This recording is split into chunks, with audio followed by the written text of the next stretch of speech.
I'm Julie Zenner along with Dennis Anderson, and here's what's coming up on Almanac North. A Republican wave washed over America this week, sweeping Donald Trump to victory in the presidential race. Now closer to home, a mixed result had both Democrat and Republican victors. We'll take a closer look tonight. The night sky holds plenty of cosmic wonders, and Duluth's own Astro Bob King's new book will help you find them. And we'll have the week's business headlines and a news file story from 25 years ago. It's all coming up on Almanac North.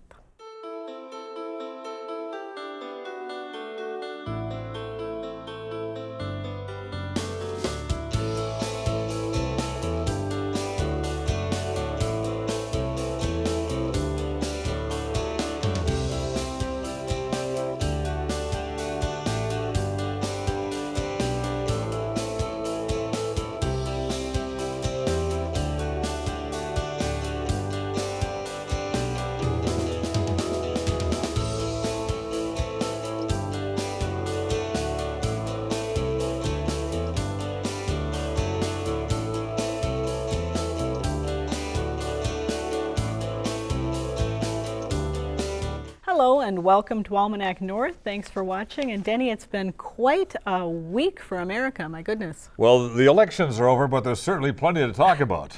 There is plenty to talk about. And probably will be for a while. Yes, and our first guests are going to help us sort through it and look deeper into the election results. That they will. All right. Thank you very much, Julie, and welcome everyone. Well, votes were counted into the wee hours Wednesday morning, and when it was over, Donald Trump came out the winner in the race for president. In northern Minnesota, the results of the election were mixed, with Republicans gaining some legislative seats, while Democrat Rick Nolan held on to his congressional seat by the slimmest of margins. Now, here with analysis of the election is Justin Krych, Vice Chair of the 8th District Republicans, and Rich Updegrove of Duluth was a delegate to the Democratic Convention, National Convention this year. Thank you both for being here. And maybe we can start talking a little bit about the polls and the pundits. They got it wrong. What happened? They did. It's based on flawed modeling that is probably a system that is well over 30 years old. And not only were the polls in advance of the election wrong, even the exit polling coming out of the polling places was wrong as well too. And it was really wrong top to bottom, not just nationally, but even locally here in Minnesota as well. Do you think maybe voters weren't being honest with the pollsters? Oh, I do. And I think a lot of that is there was a tendency to not want to admit that Donald Trump is the person that you were thinking of voting for. So I think a lot of voters were asked, will you be supporting Donald Trump? And they were hesitant to say that they were. Sure. And then that undercounts the vote for Trump and leads you to believe that Clinton's going to win the race by handily. So, Rich, how shocked were you as you were watching the results roll in on Tuesday night? Was it a big surprise, or did you, in the back of your mind, think that there was a possibility that this could be the outcome? No, I didn't think it was a possibility at all. Mm-hmm. And I'm appalled actually of how things turned out. That a candidate that in many ways appealed to the worst in our characters was able to rise to the presidency is something that I'm very concerned about. And I think that when you look at the division in the states of like Minnesota, where it was about a 1% difference, in Florida and Pennsylvania, Donald Trump was not able to get even 50% of the vote. He wins the Electoral College, and I'm proud that Minnesota joined the majority of the voters in the country and sided with Clinton over Trump. But no, I'm really shocked at the results. Mm-hmm. How about you, Justin? I think even more shocking than the results nationally, I always knew that Donald Trump had a chance to win. I believed in many ways that he would. The bigger story for us here in Minnesota is how well the Republicans did in the Senate races. Mm-hmm. I can tell you that the Republican State Party, a lot of local party units, didn't put any money into those Senate races hardly at all. The focus going into the campaign was making sure that we retained control of the House. And I think the money and the strategies that were employed in making sure that we kept a majority in the House kind of by default translated over to the Senate side as well too. We all know that that's what a Senate district is comprised of, is 2 House districts. And so really, winning the Senate was a huge surprise. I think Tom Anzelk's loss on the Iron Range was a huge surprise. Yeah, I think Senator Saxhog's loss on the Iron Range was a huge surprise. But I got to give Mayor Ness some credit. He was the political analyst on another station on election night, and he called northeastern Minnesota well. He called northeastern Minnesota for Trump. but also said that Nolan would win by a slight margin, and he got it exactly right. So I have to give him credit for that. So what do you think the message that Trump had, what about that appealed to people on the Iron Range in areas like Grand Rapids? Well, I know the people on the Iron Range want to work. They want to work. And they want to work doing a lot of the things that they have traditionally done.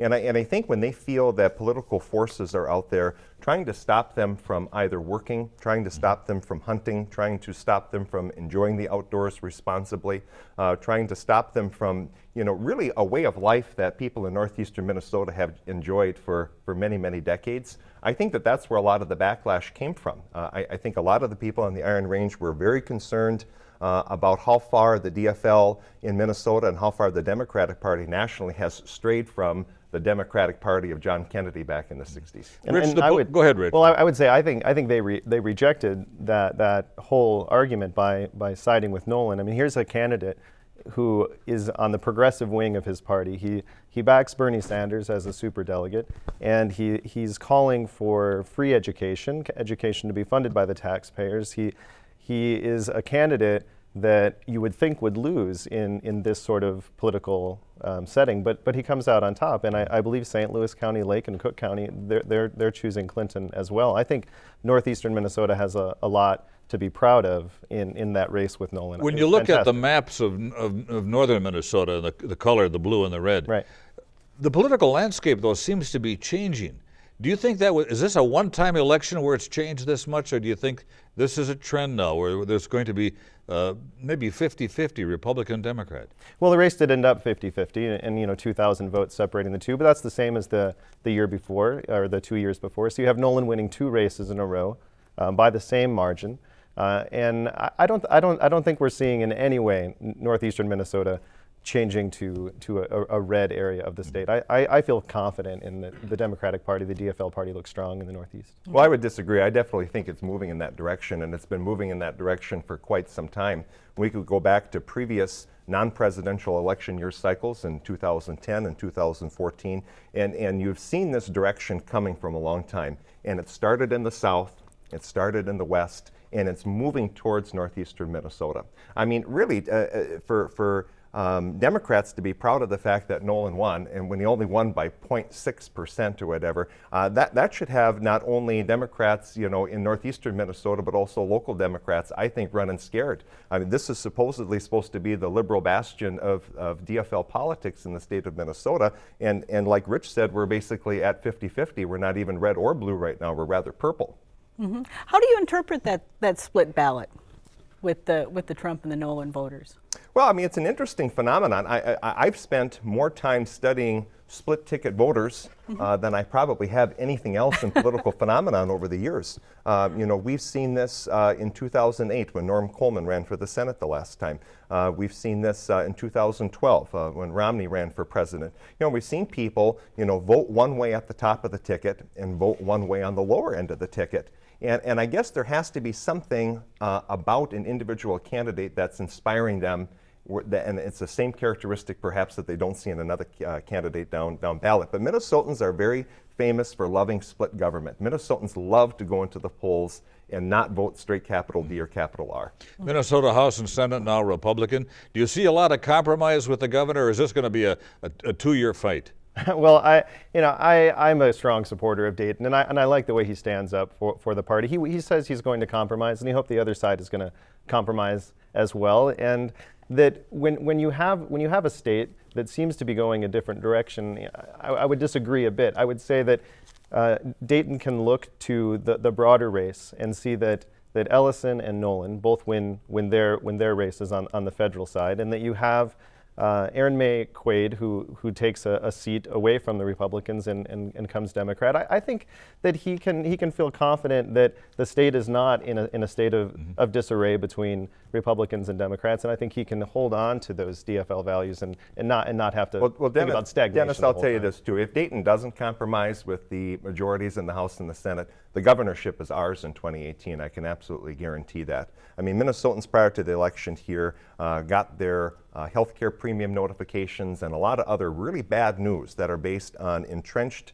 solidly Democrat policies that are finally coming to roost. And there's a lot of changes that I think the DFL needs to make between now and then if they expect to have the governor's office. I would just say quickly that when you look at the healthcare situation, it doesn't look good. But in northeastern Minnesota, you have Rick Nolan saying that he doesn't want to get rid of Obamacare. What he wants to try to do is create a Medicare for all program, and he wants to expand this idea of healthcare being provided and not something that you have to purchase. But see, and the voters chose him over Mills when Mills But the problem would have wanted to get rid of. But the problem with that, Rich, is I've been paying attention to politics in northeastern Minnesota for 20 years. This is the age-old trick of Democrats cause problems, and then they want to pat themselves on the back when they go and fix them. And people are keen on that now. That's not going to work anymore. Mm-hmm. Why did Tom Anselk lose the election? 54-42. Yeah, I haven't followed that race close enough to know, where that comes down. I really don't have an answer for that. Sandy Lehman, a fantastic local businesswoman in that district, very well known, very well liked, ran probably the most solid ground game grassroots campaign of anybody running for a House seat in the state of Minnesota. That wasn't even a fantastic. close race. Were you surprised? I wasn't surprised at all, and of course in the bigger picture, Justin Eichhorn beating Tom Saxhog. Much closer race, but again, a phenomenal campaign strategy, phenomenal people at the grassroots level, highly organized, highly prepared. They went out and implemented their strategy, and they won big. And I think those races go a different way. I think those races go a different way if the national politicians, if Bernie Sanders was running and energized the youth vote in the same way they did in the primaries, I don't think you see those seats in the Senate and the House going the way that they did. I think the down ballot fallout is more a sign of the DFL party backing the wrong candidate overall. And you were a delegate for Bernie Sanders Right. when you went to the convention. We had you here before that. Do you think that the Bernie voters just stayed home or didn't support the candidate or went in another direction? I don't think they stayed home. I don't think they didn't support the candidate. I think that they lacklusterly supported the candidate. They voted in the way that they needed to vote, but they didn't have that turnout and that energy that was needed. And I think if that was there, you would have seen a different turnout in the state Senate, a different turnout in the state House. Half of the people that voted for Trump, half of the people that voted for Clinton were reluctant to do so. So regardless of who had won, both individuals would have had a lot of work to do, not only in uniting their own party, but uniting the country as well. And I'm very happy to see the conciliatory tone that Donald Trump has taken, that Hillary Clinton has taken, that President Obama has taken as we're undertaking what is really an American marvel, which is a peaceful transition of power. Okay, Justin, Rich, we've got to go. We're out of time. Thanks. Great discussion. Thank you very much. Appreciate it very much. Thank you. We'll have you back.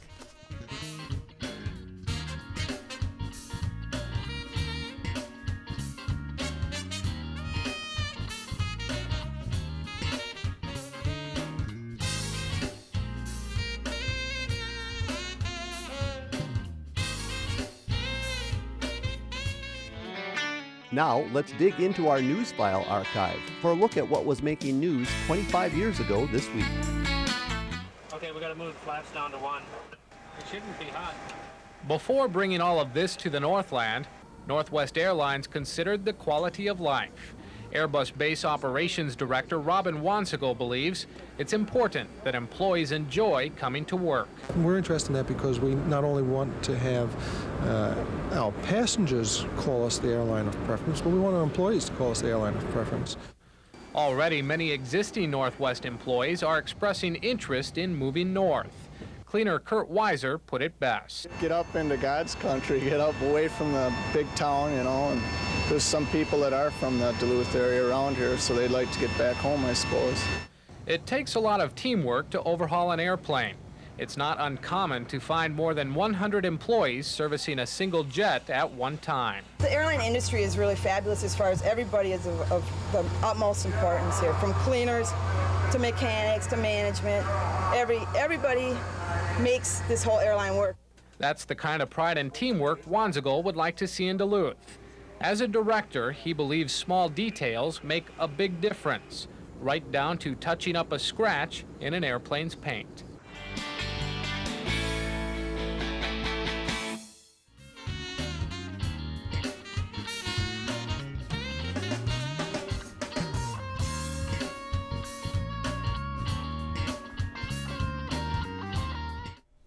It won't be long before the Northland's clear, cold nights have many of us thinking of fuzzy slippers and warm comforters.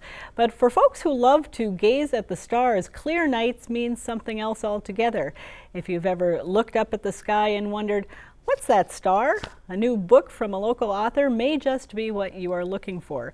Joining us now is Astro Bob King, author of Night Sky with the Naked Eye. And welcome, Bob. Thanks for being here. Thank you very much. Good to be here. Good to have You know, after that last discussion, I think the question on everybody's mind is, did you see the stars aligning for this with the election? In advance, you think I have special powers because I'm in touch with the night sky? I'm not going to reveal. All right. Well, you've been writing the Astro Bob column for the News Tribune for a long time, but this is your first book. Yes. How did you decide to get started in this? Well, I had not planned on doing a book because I had plenty of writing responsibilities. However, I write for an online publication called Universe Today, and out of the blue, they called one of the editors to write another book that she wrote concurrently with mine, and she recommended me when they said, we'd like someone to write a book about what you can see in the night sky. So it was her recommendation. And then I worked with the publisher after that to kind of fashion the book. Bob, we're just days away from what's being called a supermoon. Yes. What is that? The supermoon is an especially close full moon. And I have a special diagram here, a simple diagram that I've created. Excellent. It's You can hold fairly it up. primitive. Well, I noticed.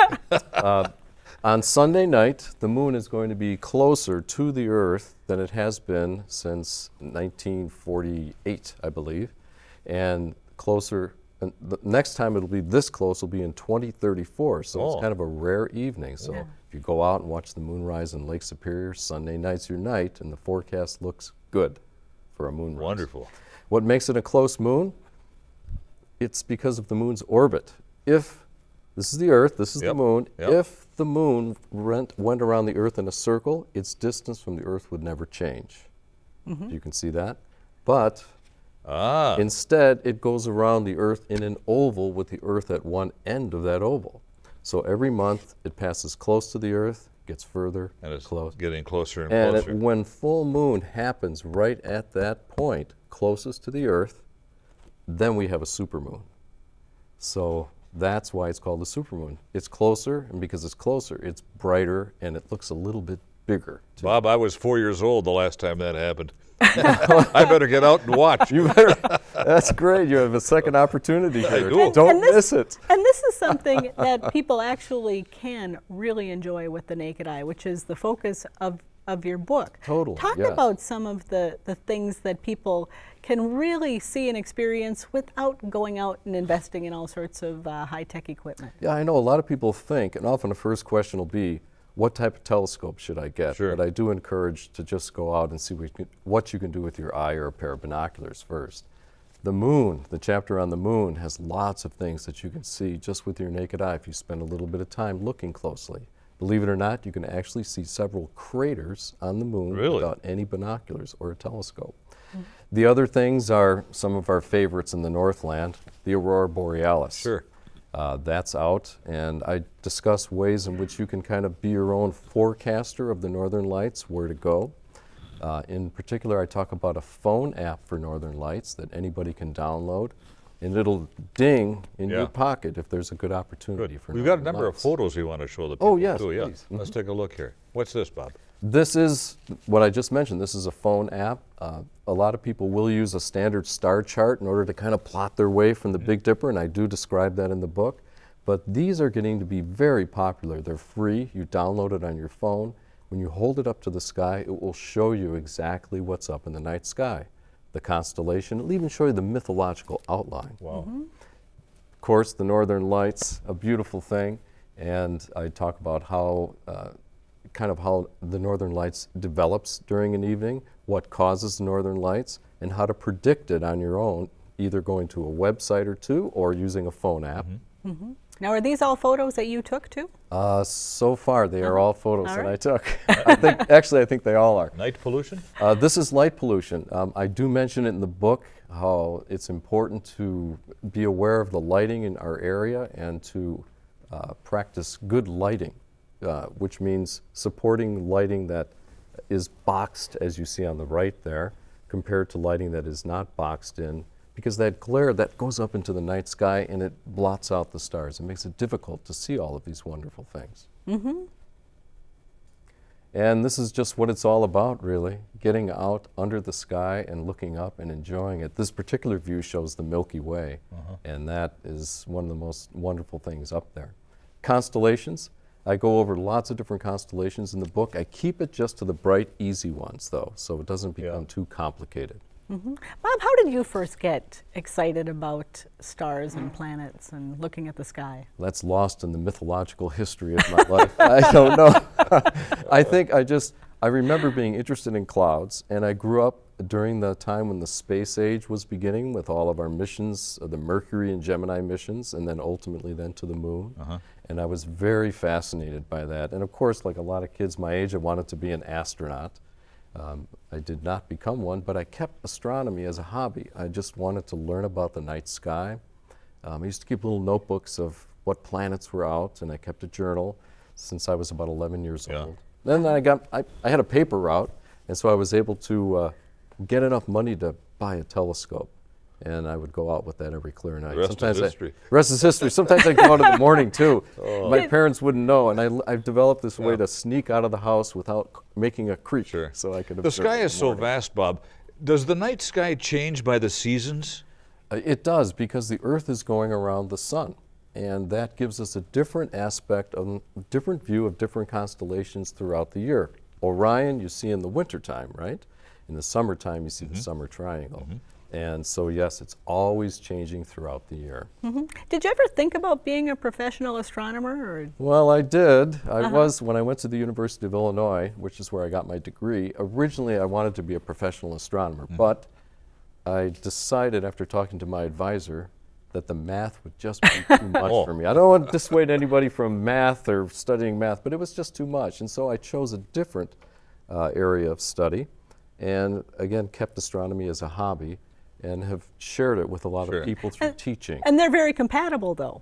You know, being a photographer and I know it. It's wonderful. In the book, if I needed a picture, I did not necessarily have to go and beg someone for that photograph. I could go out in my backyard and take that picture sometime. How deep into space can we see with the naked eye? We're talking thousands and thousands of light years? We're going further than that, Denny.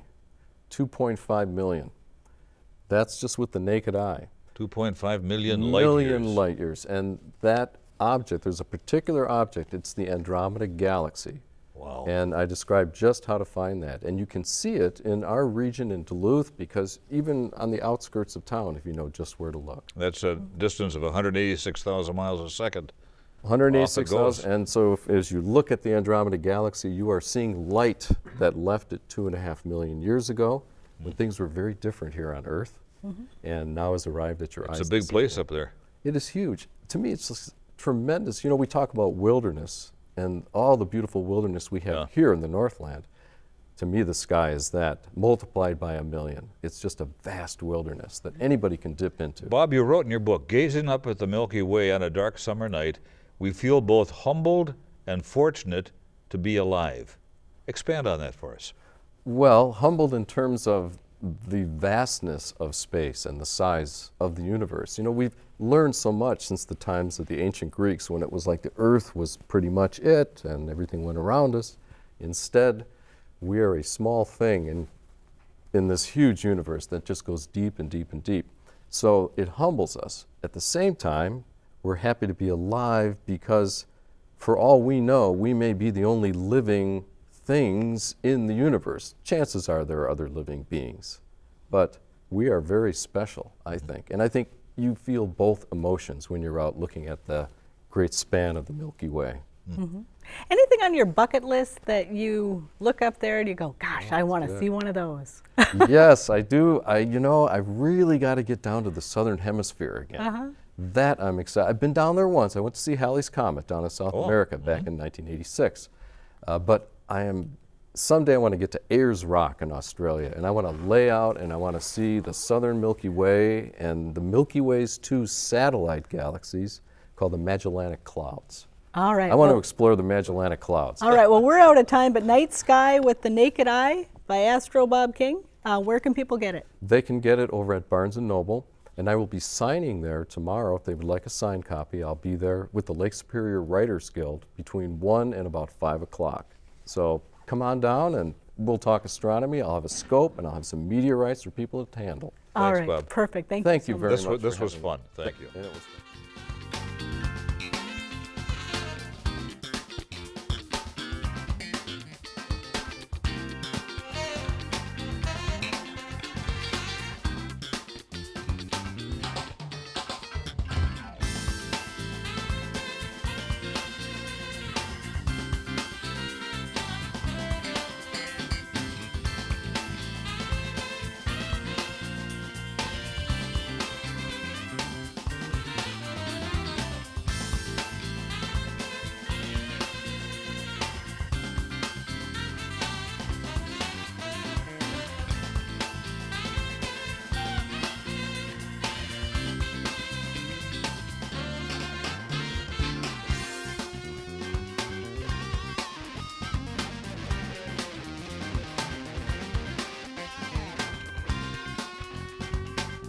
It's time now for the business headlines from our friends at Business North. Promoters of the Better City Superior Economic Development Initiative received a strong endorsement Tuesday from voters. Superior residents approved an advisory referendum by a 75 to 25% margin. It's the first step to give the city an option to collect development funds through a tax that largely affects tourists and those who dine out. The plan now advances to an April binding referendum and then would require approval by Wisconsin lawmakers. If successful, developers would create an exposition district that could include an indoor sports facility, a convention center, hotel, and water park. Heavy industry in Duluth got a reprieve Monday when city councilors amended the Minnesota Power franchise fee. Councilors had tripled the fee back in September, but large manufacturers like Verso Paper and ME Elecmetal said the increase would have enlarged their annual electric bill by hundreds of thousands of dollars. The amendment caps the maximum franchise fee any electrical customer must pay at $420,000. 3 conservation groups filed a lawsuit Wednesday against the Minnesota Pollution Control Agency. The suit contends the MPCA is not controlling the release of known pollutants from the U.S. Steel tailings basin at its Mintech mine in Mountain Iron. They say pollution has harmed once abundant wild rice areas and threatens trout habitat. The mine last received a permit 24 years ago, the plaintiffs say, and it should be updated to include today's pollution standards, according to them. The suit seeks a court order to require a new permit. For more on these and other stories, visit businessnorth.com. If you have a comment on our show, give us a call. Dial 218-788-2849 to leave a message or send an email to Almanac North at wdse.org. And don't forget to visit the WDSE website for program listings, updates on your favorite shows, and news about upcoming events here at the station. And finally, Denny, it is Veterans Day, a chance to salute and thank the soldiers, past and present, who have fought for and served our country. Absolutely. Our hats off to everybody who has served in the military, men and women. All right. For Denny and the crew here at Almanac North, I'm Julie Zenner. Have a great weekend, everybody. We'll see you next time.